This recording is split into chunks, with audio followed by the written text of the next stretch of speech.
les parents qui cheminent aujourd'hui, je voudrais vous parler de travail scolaire et de jusqu'où on doit accompagner nos enfants. Je m'appelle Coralie, je suis accompagnante en éducation positive, conférencière, formatrice et vous me trouverez sur mon blog Les 6 doigts de la main. Alors pourquoi j'aborde cette question du travail scolaire spécifiquement aujourd'hui? C'est parce que j'ai reçu une question d'une lectrice qui s'appelle Carole et qui s'est inscrite récemment à mon atelier Des clés pour arrêter de crier, qui m'envoie un message avec une question particulière sur laquelle elle aimerait mon point de vue. Elle m'écrit: Ma fille a 11 ans et entre au collège. Une chose sur laquelle je ne fais pas de concession, c'est le travail à l'école et les devoirs. Je suis très exigeante et même pendant les vacances, je souhaite qu'elle travaille un peu, c'est-à-dire 15-20 minutes en semaine. Je suis présente si besoin pour l'aider et revoir les choses non comprises. Elle m'a dit récemment: Lâche-moi avec ton cahier de vacances. Du coup, j'ai bien compris son besoin de souffler un peu et nous avons fait un exercice ludique. Je sais que je suis exigeante avec l'école et le travail car c'est ma croyance qu'il est primordial dans la vie et pour réussir et être fier de soi. Cependant, comment ne pas placer le curseur trop haut et ne pas saouler nos enfants avec ce besoin de parents, qui en même temps est légitime et j'assume mon exigence. Bref, comment fait-on quand on a une croyance bien ancrée et qu'on a soi-même validée? Est-ce ok d'imposer cette croyance ou du moins d'expliquer à son enfant son fondement? Si tu as le temps de répondre à mon interrogation, cela me sera fort agréable. Donc oui, Carole, je prends le temps de répondre parce que c'est une question qui est vraiment importante et récurrente quand j'accompagne des parents, quand on est en atelier, quand je suis en conférence. Il y a régulièrement cette question du travail scolaire, jusqu'où aller trop loin. Donc je suis vraiment contente de recevoir cette question et d'avoir l'opportunité de faire cette vidéo. Alors, ce que je voudrais vous dire d'abord, avant même d'aborder ce qu'on devrait faire pour réagir à ce questionnement, c'est que je trouve que la démarche de Carole dans ce message est vraiment très positive parce qu'elle commence par justement le commencement, c'est-à-dire qu'elle commence par s'interroger elle-même sur ce qui se joue en elle, sur ses croyances, remettre en question ses croyances de parents, comprendre ce qui se joue en nous et ce à quoi c'est lié, pourquoi on se comporte de telle ou telle façon, pourquoi on a ces exigences, c'est pas toujours simple. Et donc rien que pour ça, je voudrais déjà saluer la démarche de Carole, qui est réellement, je dirais, admirable, parce que c'est toujours compliqué pour n'importe qui de se remettre en question. Et Carole écrit vraiment, je vous redis ces bouts-là parce que c'est intéressant, elle parle bien de cette idée de croyance. C'est ma croyance, je sais que je suis exigeante avec l'école et le travail, car c'est ma croyance qu'il est primordial dans la vie pour réussir et pour être fier de soi. Et elle demande comment fait-on quand on a une croyance qui est bien ancrée et est-ce que c'est ok d'imposer cette croyance. Alors c'est assez drôle d'ailleurs de voir, je regarde sur mon papier si je n'oublie rien parce que j'ai pris des notes sur ce que je voulais vous dire. Et je voulais être sûre de rien oublier, oui c'est ça, donc c'est bien. C'est intéressant de voir d'ailleurs la dualité qui se joue là chez Carole, chez cette maman, puisque à la fois elle dit est-ce ok d'imposer cette croyance, donc elle se rend compte qu'elle a elle-même une croyance qui est ancrée, qu'elle veut... Et dans la théorie, elle n'a pas forcément envie de faire passer toutes ses croyances à son enfant. Et à la fois, vous voyez que dans ce qu'elle me dit, ne pas saouler nos enfants avec ce besoin de parents, qui en même temps est légitime et j'assume mon exigence. Elle dit ensuite, quand elle parle d'imposer cette croyance, elle dit, ou du moins d'expliquer à son enfant son fondement. Non, c'est pas ça que je voulais dire. Quand elle dit on a une croyance bien ancrée, elle dit et qu'on a soi-même validé. Donc c'est pour ça qu'elle parle d'expliquer à son enfant son fondement. C'est-à-dire que d'un certain côté, il y a cette interrogation sur est-ce que c'est ok d'imposer sa croyance à son enfant, et d'un autre côté, chez Carole, il y a cette confirmation que cette croyance, elle veut la garder, parce que c'est ça qui est intéressant aussi dans la vie, on a des croyances, bien sûr, naturellement, en fonction de comment on a grandi, l'environnement dans lequel on a été, ce qu'on a vu, nos expériences, on a tous développé des croyances. Il y a des croyances qui sont aidantes, des croyances qui sont limitantes. Quand on distingue chez nous des croyances limitantes, c'est important de travailler dessus pour essayer de passer au-delà et transformer nos croyances. Chez Carole, il y a ce double aspect de j'identifie ma croyance, est-ce qu'il est ok de l'imposer à mon enfant, et à la fois cette croyance, je considère qu'elle n'est pas limitante, je l'ai moi-même validée et j'assume mes exigences. Donc c'est pas une croyance dont elle a envie de se défaire, c'est une croyance à laquelle elle s'accroche parce qu'elle considère que ça l'aide. Et c'est ok, c'est tout à fait ok. La question c'est de savoir dans quelle mesure il est possible ou pas que ça l'aide elle, mais que ce soit pas forcément une croyance aidante pour sa fille et donc faut-il la faire passer, la transmettre ou pas. Voilà, donc déjà c'est cette première étape que j'appelle remettre, hmm, j'appellerais ça à la rencontre de nos croyances sur le travail scolaire. C'était mon titre, c'est pour ça que je regarde mon papier. Donc cette première étape de justement aller à la rencontre de nos croyances, elle est vraiment importante et je salue cette démarche chez Carole. Si vous n'avez pas fait ce travail-là, avant même de voir la suite de la vidéo, je vous encourage à vous poser vous-même ces questions. Pourquoi est-ce important pour vous? Ce que ça vous permet de vivre si si le comportement de votre enfant correspond à vos propres attentes, quelle est réellement la croyance derrière? Est-ce que c'est une croyance à laquelle vous voulez rester attaché ou dont vous aimeriez vous libérer? Est-ce que vous avez des exemples et des contre-exemples pour aller vers cette dans le sens de cette croyance ou à l'encontre, parce qu'on a souvent tendance à ne garder que les exemples qui confirment ce qu'on croit déjà, c'est ce qui s'appelle le biais de confirmation. Et parfois, ça vaut la peine de se poser la question du bien fondé de cette croyance en fonction de celle que vous avez. Voilà, par exemple, y a des gens qui disent au contraire que se libérer du travail scolaire, ça permet de développer la créativité, etc. Et les exemples ne manquent pas. Donc, c'est vraiment à chacun de choisir ce qui va lui être utile dans la vie. Et alors, parmi les questions que je vous ai soulevées là pour aller à la rencontre de vos croyances, il y avait ce que ça vous permet de vivre. Et là, Carole est très claire dans son message sur ce qu'elle pense que ça permet de vivre, c'est qu'elle dit, et je voudrais la citer bien, elle parle de réussir et d'être fière de soi. Je vais la citer très bien, elle écrit ma croyance, c'est qu'il est primordial dans la vie pour réussir et être fier de soi. C'est exactement ça, pour réussir et être fier de soi. Donc pour elle, ce que le travail, ce que l'exigence dans le travail, la régularité, la réussite scolaire lui permet de vivre, c'est de réussir dans la vie et être fier de soi. Alors on peut s'interroger sur ce que signifie réussir dans la vie, parce qu'effectivement, il y a plusieurs définitions de ça et le retour social là-dessus peut être mis en question. Là encore, ça appartient à chacun. Et il y a cette idée de fierté, d'accomplissement, de la réussite qui nous permet, nous, de nous sentir bien. Alors, fier de soi, ça a un lien avec l'estime de soi et aussi la confiance en soi, puisqu'on voit qu'on parvient à atteindre les résultats qu'on se fixe et à réussir. Voilà. Donc là, dans ce cas-là, Carole est très claire sur ses croyances et c'est vraiment intéressant de les creuser pour savoir où on met les pieds et trouver un peu l'équilibre. Alors, la deuxième étape, cependant, c'est de se rendre compte que imposer le travail scolaire est inefficace. Alors, je m'explique. Il y a la croyance de Carole, ce à quoi elle s'attache et qui est important pour elle, c'est réussir à l'école. C'est important parce que c'est ce qui permet de réussir sa vie et d'être fier de soi. Ok, très bien. Maintenant, en dehors de cet objectif, enfin pas en dehors, mais pour atteindre cet objectif, il y a un certain chemin à suivre, une certaine stratégie à mettre en place. Donc là, il y a vraiment deux choses. Il y a la croyance d'un côté, l'objectif qu'on se fixe, et puis il y a comment on va faire pour atteindre cet objectif.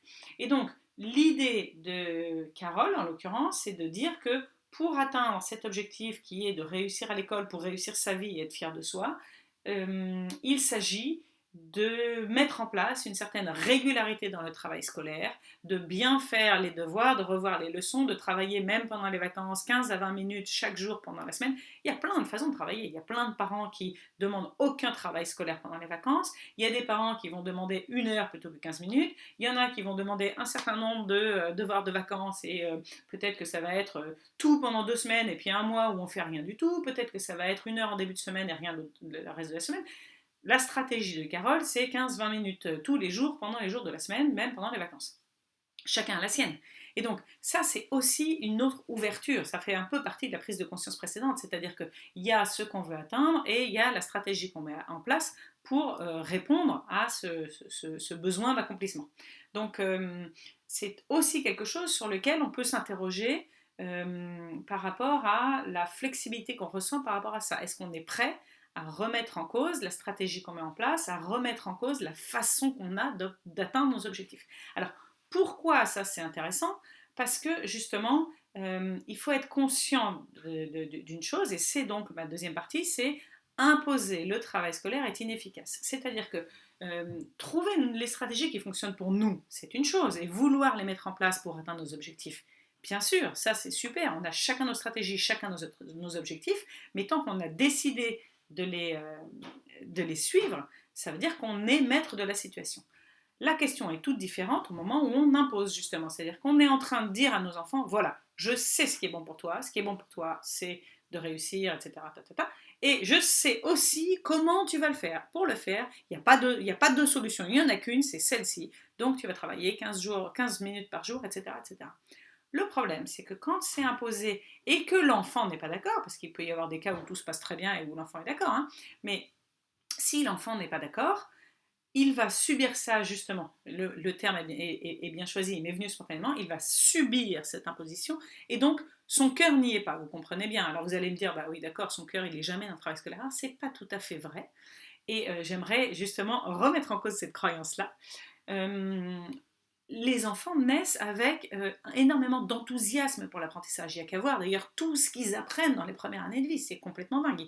Ils passent leur journée entière à apprendre. Moi, un âge que j'adore, c'est quand les enfants ont environ 2 ans et où, alors oui, bien sûr, il y a la période un peu difficile, on dit le terrible two parce que ils disent non, ils s'imposent, etc. Mais en fait, dans cette période-là, parfois je me dis, mais il suffit de faire un pas en arrière et de les laisser grandir tout seuls parce qu'ils ont un tel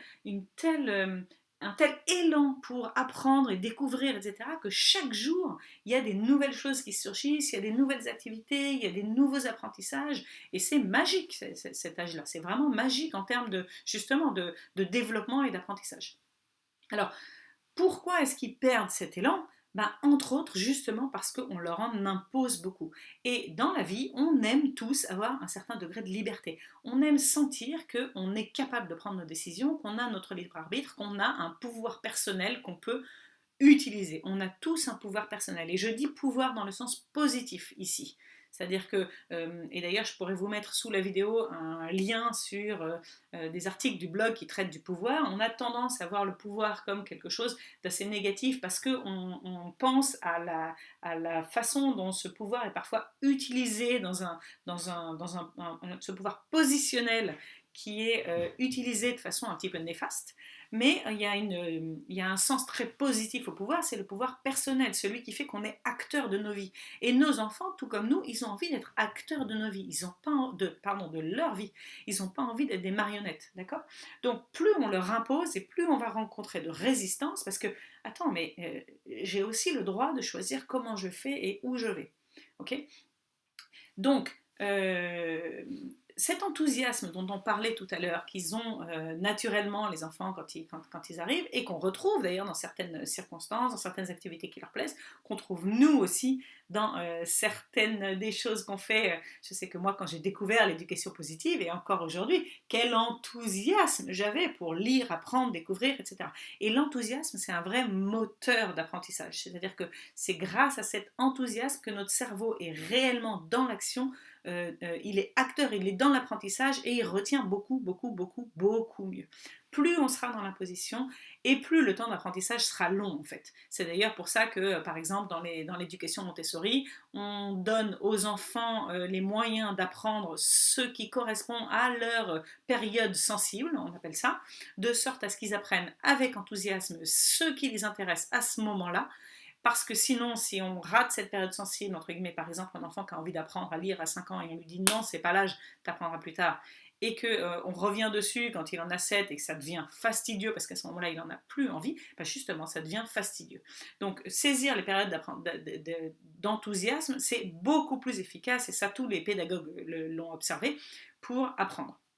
Alors je me perds un petit peu parce que malheureusement on est dans un système scolaire dans lequel c'est tous les enfants du même âge apprennent la même chose au même moment et il n'y a pas le choix. Donc comment faire pour trouver cet enthousiasme au fond de soi et continuer à avancer? Alors si alternativement, si on n'a pas moyen d'avoir l'enthousiasme de l'enfant, enfin d'aller chercher son enthousiasme, c'est le travail souvent des enseignants, hein, de susciter l'enthousiasme pour leur matière, et c'est pas toujours simple évidemment, puisqu'ils ont quand même un programme à suivre et que tous les enfants n'ont pas envie des mêmes choses au même moment. Au moins qu'on essaye d'obtenir leur adhésion, c'est-à-dire que s'ils ne sont pas à fond enthousiastes, qu'au moins ils soient d'accord pour ce travail et pour avancer. Et donc tant qu'on n'a pas ça et qu'on reste dans l'imposition, en fait on arrive à quasiment rien, on est carrément inefficace, c'est-à-dire que les enfants vont retenir une partie mais pas tout, ou quasiment rien. Moi je sais que j'ai fait le CNED à la maison en français parce qu'on vivait à l'étranger, donc les enfants étaient dans des systèmes scolaires non francophones, et donc j'ai fait le français à la maison pendant des années et des années, et que les règles de grammaire que moi j'adore, hein, si on n'arrivait pas à trouver une certaine manière de faire, un certain enthousiasme justement, ou au moins une adhésion sur l'utilité de faire ça, ben, on pouvait les répéter et les re-répéter, et on avait l'impression qu'on menait à rien, et donc ben, attends, mais ça on l'a déjà vu. Oui, mais l'enfant ne l'a pas retenu parce qu'il n'était pas engagé réellement dans son cerveau. Donc ça, c'est vraiment une phase, j'insiste un peu là-dessus, parce que malheureusement, c'est important. C'est-à-dire que être convaincu du fait que notre méthode d'imposition, elle, mène à quasiment rien, c'est un point de départ pour réussir à lâcher prise, c'est-à-dire à se dire, c'est pas la peine d'imposer. Alors, je sais ce à quoi ça fait écho. Ça fait écho à ok, mais lâcher prise, j'impose pas, d'accord, c'est très bien, mais si j'impose pas, il fait juste rien, et là, hop, il y a notre inquiétude qui va prendre le pas. C'est-à-dire qu'en tant que parent, rapidement on va être inquiet, mais alors, si j'impose pas et qu'il décide de ne rien faire et que du coup il n'y arrive pas, que les résultats ne suivent pas, qu'il accumule des lacunes et qu'il n'a pas du tout le niveau auquel il pourrait accéder, et qu'il se retrouve en échec, ça y est, le mot est dit, qu'est-ce que je fais? Donc, il y a cette grande inquiétude, anxiété en nous, d'autant que dans la société dans laquelle on vit, effectivement, la réussite scolaire est comme un prérequis pour réussir dans la vie, comme dit Carole. Et puis, à la fois, euh, euh, après avoir analysé cette inquiétude, il y a le côté quel est mon rôle de parent à moi, c'est-à-dire comment trouver l'équilibre entre, ok, les aider à développer leurs propres compétences, leur propre envie, suivre leurs décisions, exercer leur pouvoir personnel, etc. Et à la fois être là pour les encadrer, pour les accompagner, pour leur montrer finalement, il manque, on a un peu plus d'expérience de la vie qu'eux, nous on sait ce qui les attend derrière, et donc comment on fait pour les pousser à aller suffisamment loin. Si j'abandonne complètement, j'oublie mon rôle de parent en fait. Alors effectivement, vous allez voir, on ne va pas oublier complètement. Donc, cependant, troisième point, chercher la motivation intrinsèque. Donc ça, c'est la solution pour arriver à se sortir de cette imposition qui est inefficace. C'est en appeler à leur motivation intrinsèque. Intrinsèque, ça veut dire à l'intérieur, d'accord? Ça veut dire que leur motivation, elle vient d'eux. Et c'est dans les conditions d'une motivation intrinsèque qu'on parvient le mieux à réussir. Ça, c'est vrai pour tout et n'importe qui. Donc, ça, c'est un point de départ. C'est-à-dire que tout ce qu'on va essayer de mettre en place pour encourager nos enfants à travailler scolairement, ça va être de trouver des pistes pour développer leur motivation intrinsèque. Ça ne va pas être de trouver des stratégies à mettre en place et à imposer pour qu'ils travaillent. Ça va être de chercher comment en appeler à leur motivation intrinsèque. C'est un point rapide que je vous fais là, mais je le répète encore, c'est-à-dire que nous, en tant que parents, notre rôle parce qu'on voit l'avenir et qu'on ne veut pas les abandonner et qu'on sait que la réussite, etc., notre rôle à nous, ce n'est pas de leur imposer la méthode de travail, c'est de développer des outils pour en appeler à leur motivation intrinsèque. Et ensuite, si on arrive à développer la motivation intrinsèque, alors c'est eux qui travailleront, ils travailleront pour eux et ils réussiront. Ouais, vous voyez la différence de logique dans la démarche. Ça change tout en fait. Ça change tout, d'autant plus que quand ils sont jeunes, on peut encore imposer un peu. En oblitérant complètement le fait que ça ne marche pas bien et que c'est pas très efficace. Mais plus ils vont grandir, et moins on pourra imposer. Arrivera l'âge où de toute façon, moi je me souviens encore de mon frère qui était obligé de passer des heures devant son bureau pour réviser le bac, et qui en fait passait son temps à faire d'autres trucs assis à son bureau. Et à un moment, de toute façon, on ne peut pas imposer quelque chose. Donc la façon la plus efficace qu'on peut avoir en tant que parent pour aider nos enfants, c'est de chercher la motivation intrinsèque.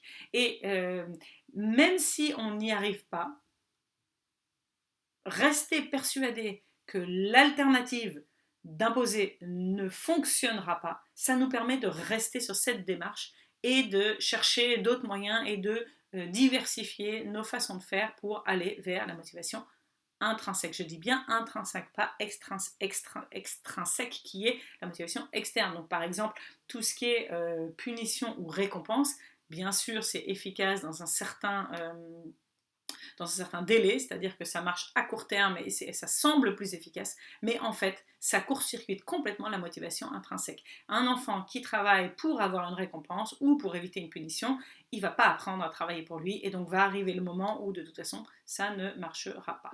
Et là-dessus, je pourrais vous mettre dessous un lien vers mon livret Punition et récompense, tout ce qu'il faut savoir pour s'en débarrasser. Alors, ok, très bien. Maintenant, on en arrive à la partie la plus importante de cette vidéo, celle sur laquelle vous aimeriez avoir des réponses, c'est comment on fait concrètement. Alors, comment on fait concrètement pour réussir à arrêter d'imposer, pour passer à encourager la motivation intrinsèque, etc. Une fois qu'on a revu nos croyances et qu'on a compris ce qui se jouait en nous et qu'on veut motiver nos enfants à prendre le relais eux-mêmes. D'accord ? Donc, plusieurs étapes pour ça. Je reprends mon papier parce que je veux être sûre de rien oublier, parce que j'ai préparé un petit peu ça quand même pour vous dire les choses dans le bon ordre. Ok, donc la première chose et la plus importante, c'est d'entrer dans la discussion. Ça, c'est vrai d'ailleurs pour n'importe quel thème. On parle aujourd'hui de travail scolaire, ça pourrait être vrai pour tous les thèmes qu'on pourrait aborder en ce qui concerne l'éducation avec nos enfants. La première chose, c'est d'entrer dans la discussion et de se mettre en mode écoute. Écoutez ce qui se passe pour eux. Vous voyez que la fille de Carole, quand elle lui dit lâche-moi avec tes devoirs de vacances, c'est quand même un vocabulaire, une formulation qui est quand même assez forte, assez puissante.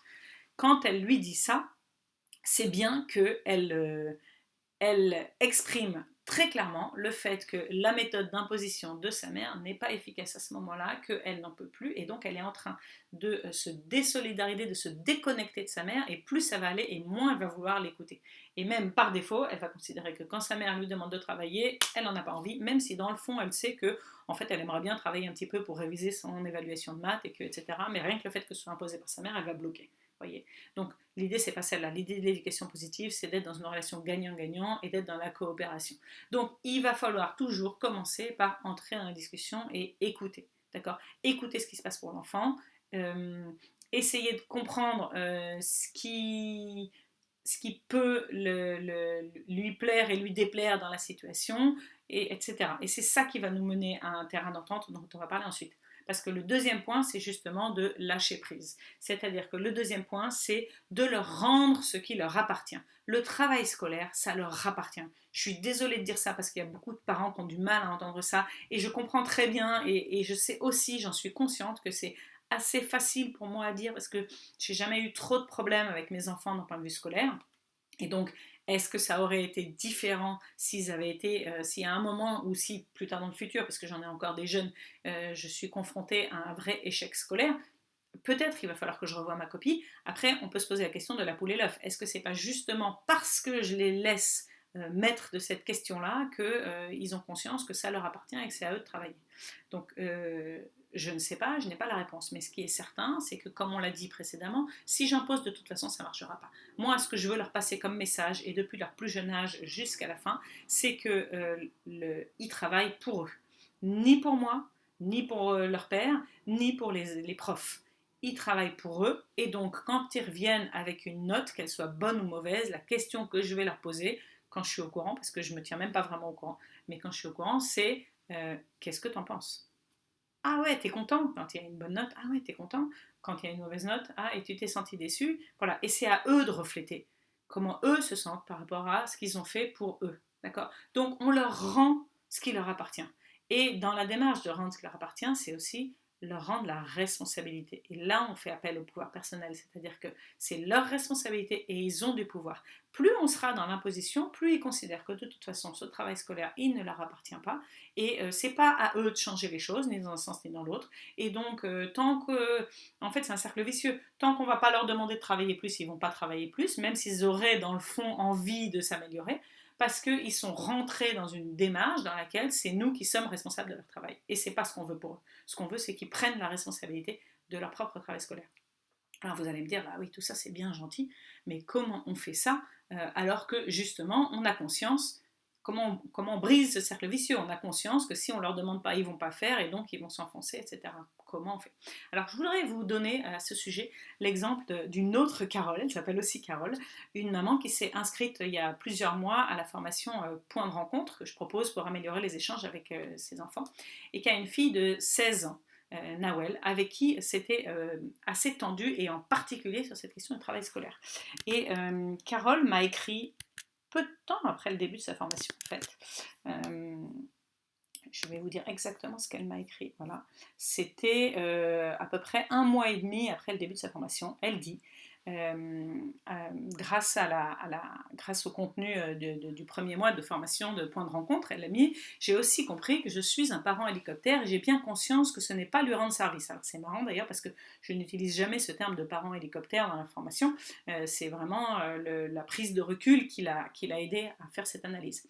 Elle dit, je ne pourrais pas faire le petit pompier tout le temps et notamment scolairement parlant.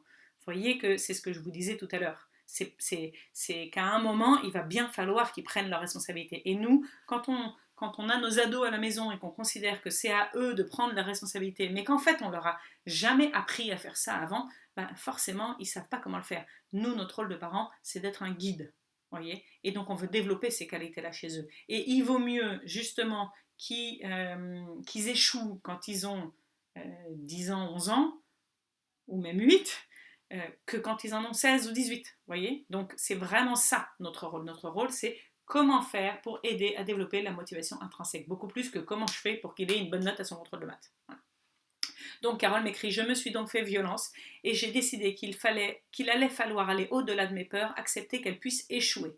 Pas facile à prendre comme décision, mais ce n'était plus possible de continuer à vivre dans une atmosphère aussi électrique. En effet, au dernier trimestre, j'ai été beaucoup plus en contrôle que d'habitude sur ses devoirs, ses connexions aux cours en distanciel. Évidemment, la situation n'avait pas aidé avec les cours en distanciel.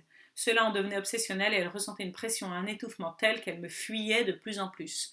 Nous en avons parlé et elle m'a dit qu'heureusement que j'avais pris cette décision car sinon, elle avait décidé de volontairement échouer pour me faire comprendre à quel point c'était contre-productif. Vous vous rendez compte ce que ça engendre?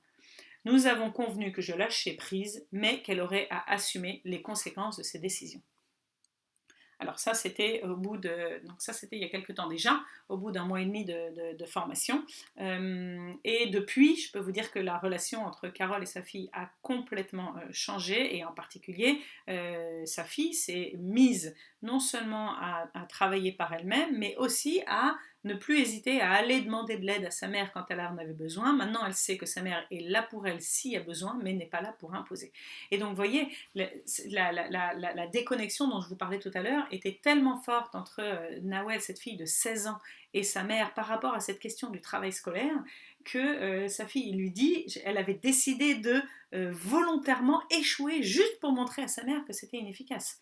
Donc j'espère que alors on est dans un cas qui est un peu extrême, mais j'espère que cet exemple vous aide à vous rendre compte que de toute façon, imposer n'est pas une méthode qui va fonctionner. Donc même si vous avez l'impression au début, parce que ça prend plus longtemps de développer la motivation intrinsèque, même si vous avez l'impression au début que ce n'est pas si efficace que ça, sachez que l'alternative ne fonctionnera pas. Donc ça vaut le coup de passer plus de temps et d'énergie là-dessus, parce qu'à l'inverse, une fois que vous avez réussi à en appeler à cette motivation intrinsèque, alors là, on est sur des bases beaucoup plus solides pour construire.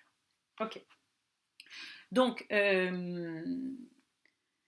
tout ça pour vous dire, pour revenir à ces 2 alternatives, que justement, l'idée n'est pas d'abandonner. Quand je dis qu'il faut arrêter d'imposer, lâcher prise et les laisser échouer, parce que c'est ça aussi, ça fait partie de la démarche, c'est-à-dire accepter de les laisser échouer, parce que notre peur, elle est à long terme. Il faut réussir à prendre un peu de distance. C'est-à-dire que notre peur, c'est qu'ils échouent à l'école et que donc ils échouent dans leurs études à long terme et que donc ils échouent dans la vie. Voilà. Elle est là notre inquiétude. Okay.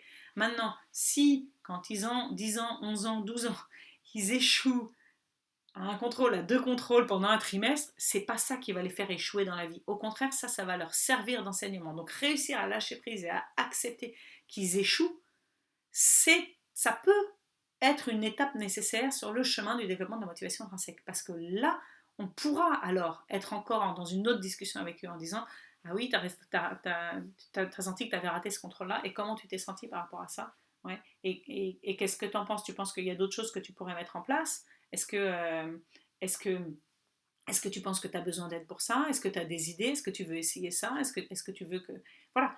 Là, on est dans encourager notre enfant à trouver ses propres solutions et à prendre ses propres responsabilités. Alors donc, du coup, j'ai été un peu vite sur ma toute dernière partie qui est justement l'aider à trouver ses propres solutions. Alors, c'est pas ma toute dernière partie parce qu'il y a aussi un moment où on va parler aussi de nos propres exigences, comme le disait Carole, la première Carole au départ dans son mail, puisqu'elle a aussi des exigences. Mais pour ça, il faut donc les aider à trouver leurs propres solutions, éventuellement parler de nos exigences encore dans un temps après, hein, parce qu'il en est encore dans l'écoute, et trouver un terrain d'entente. Mais pour ça, pour réussir à trouver ce terrain d'entente, et je viens donc de vous donner quelques exemples concrets de comment ça se fait, il faut d'abord avoir une connexion avec eux. C'est-à-dire que si on est dans une relation qui fait qu'on a tellement été dans l'imposition, etc., que cette question de travail scolaire, ils ne veulent pas en parler avec nous parce qu'il y a eu cette déconnexion, on n'arrivera pas à obtenir de la coopération. Donc la première chose à soigner, c'est la connexion. C'est pour ça que j'ai commencé par l'écoute et aller à la rencontre de ce qui se passe pour eux. D'accord? Donc, si c'est quelque chose que vous voulez travailler, la connexion avec votre enfant pour pouvoir ensuite susciter la coopération, que ce soit sur le travail scolaire ou sur autre chose, je vous encourage vivement à vous inscrire à la formation Point de rencontre qui va justement vous aider à améliorer vos échanges avec vos enfants et qui va vous donner des clés pour créer cette connexion, pour être à leur écoute, pour trouver des solutions ensemble, pour être moins dans l'imposition, etc. Et plus être dans ces conflits de lutte de pouvoir du quotidien. Okay. Donc ça permet non seulement de faciliter les choses au quotidien aujourd'hui, mais également à long terme de les aider à développer les compétences pour eux, pour eux-mêmes, pour que ce soit des adultes épanouis. Parce que, j'en reviens à ce que je disais tout à l'heure, on n'abandonne pas, non, on n'abandonne pas, on est le parent. Ça veut dire qu'on sort, c'est ce que je vous encourage à faire, c'est de sortir de cette position de dictateur, mais on garde un rôle de guide. Bien sûr qu'on garde un rôle de guide, parce qu'on doit aider nos enfants à grandir jusqu'à avoir l'indépendance, l'autonomie, les compétences qu'il faut pour voler de leurs propres ailes, une fois qu'on les aura bien préparés à la vie. Ça, c'est notre rôle. Okay. Mais pour ça, c'est vraiment intéressant d'avoir des méthodes qui sont adaptées justement à cette préparation. C'est-à-dire que si on ne développe que l'obéissance, ben, on ne les prépare pas à la vie, en fait. Si on veut les préparer à la vie, il faut au contraire, il me semble, faire appel à leur recherche de solutions de façon interne, c'est-à-dire justement les mettre face à leurs réussites et à leurs échecs, les aider à voir ce pourquoi ils ont réussi ou échoué, ce qu'ils ont envie de faire. Ouais, j'ai vu que tu avais pas mal réussi là en maths récemment, ou en histoire, ou en français, je dis maths tout le temps, peu importe. Hein. Euh, ouais, ton contrôle de français là, ouais, t'as eu 13, ouais, c'est bien. Et à la fois, moi, je sais que t'es content de ce 13, parce que moi, je sais que t'es capable de plus que ça. Hein. Autant je vois qu'en allemand, c'est compliqué et que finalement, ton 10, t'as déjà pas mal bossé et c'est quand même vachement mieux qu'avant, parce que je sais qu'avant, t'avais 6 et je me rends compte que t'as dû mettre des choses en place et franchement, j'imagine que si tu continues, ça va monter encore. Chapeau pour ça. Autant le 13 en français, il me semble que, enfin, je sais pas, qu'est-ce que t'en penses, toi? T'es satisfait de ça? Et puis après, il faut voir sa réponse, hein, parce que ça peut aider à développer la motivation intrinsèque pour qu'ils disent non, en fait, tu as raison, je suis capable de faire mieux. Le seul truc, c'est que je ne sais pas exactement comment faire. Ou alors, il peut nous dire, ouais, non, mais je sais, j'ai pas tout à fait révisé. Ou bien, il peut répondre, je ne sais pas comment faire parce que, ok, mais est-ce que tu veux que je te dise un petit peu quelles idées me viennent, ça t'intéresse ou pas de piocher dedans? Voilà, mais il faut être de l'ordre de la suggestion, d'accord? Et à l'inverse, il peut aussi dire, ouais, mais écoute, ça me suffit. Moi, je me souviens d'une conversation avec mon fils quand il avait 14 ans autour des cours d'histoire, justement, et lui dire, dis donc, j'ai vu passer les notes là récemment, j'ai l'impression qu'en histoire, c'est pas terrible, non? Qu'est-ce que t'en penses? Il dit, oui, bah, la prof d'histoire, elle a un niveau d'exigence qui est au-delà de ce que je suis prêt à mettre là-dedans. Ah bon, d'accord. Et moi, j'ai lâché prise, c'est-à-dire que, ok, l'histoire, c'était pas sa matière de prédilection. J'entends parfois des parents qui disent, faut faire de ton mieux partout. Ben, moi, je trouve que c'est difficile de faire de son mieux partout. On a tous des forces et alors, on est dans On est dans une société en France, enfin on est dans une culture scolaire qui dit grosso modo il faut avoir la moyenne. Donc on a l'impression qu'un enfant qui est comme ça, on va lui dire il faut travailler là-dessus pour remonter. Mais et si finalement c'était pas plutôt t'es comme ça et si tu faisais ça quoi. Bon là ok c'est pas ce que tu préfères, c'est pas ce qui t'enthousiasme, c'est pas bon. Il faut maintenir un niveau minimum et on peut parler du niveau d'exigence qu'on a en fonction en particulier de ce qu'ils veulent faire plus tard. S'il y en a un qui veut être médecin, il faut être conscient qu'il faut un certain niveau scolaire et ça on peut lui en parler mais pas de l'ordre de non mais attends, t'arriveras jamais à être médecin si t'as des notes comme ça, parce que là on est en train de le rabaisser. Le but c'est au contraire, je répète, de développer la motivation intrinsèque, c'est-à-dire de l'encourager à voir plus loin. Alors ça en général ça marche pas chez les petits parce qu'ils n'en sont pas encore à dire qu'ils veulent être médecins, ou alors c'est beaucoup trop loin de leur parler des notes et du niveau qu'il faut avoir pour être médecin. Mais vous voyez ce que je veux dire, notre positionnement il est complètement différent quand on considère que ça les regarde et qu'on est là pour les aider, pour leur ouvrir et rester dans la curiosité de ce qu'ils vivent et dans l'encouragement et le partage plutôt que de les rabaisser pour ce qu'ils n'arrivent pas à faire. Okay. Et on peut les encourager à développer encore là où ils sont forts, là où ça leur plaît, là où ils ont des compétences, etc. Voilà. Voilà, je crois que je vous ai dit beaucoup de choses dans cette vidéo qui est beaucoup plus longue que ce que j'avais prévu. J'espère que ça vous donne des pistes. N'hésitez pas à réagir et je suis toujours contente de répondre aux questions des lecteurs. Donc si vous avez l'impression que cette vidéo peut en aider d'autres, partagez-la, mettez j'aime et dans tous les cas, à bientôt. Et si vous en écoutez la version podcast, vous pouvez également laisser un avis pour qu'il soit un peu plus diffusé. C'est la meilleure méthode pour m'aider et me soutenir. N'oubliez pas de vous abonner au blog Les 6 doigts de la main et je vous retrouve bientôt. À très vite.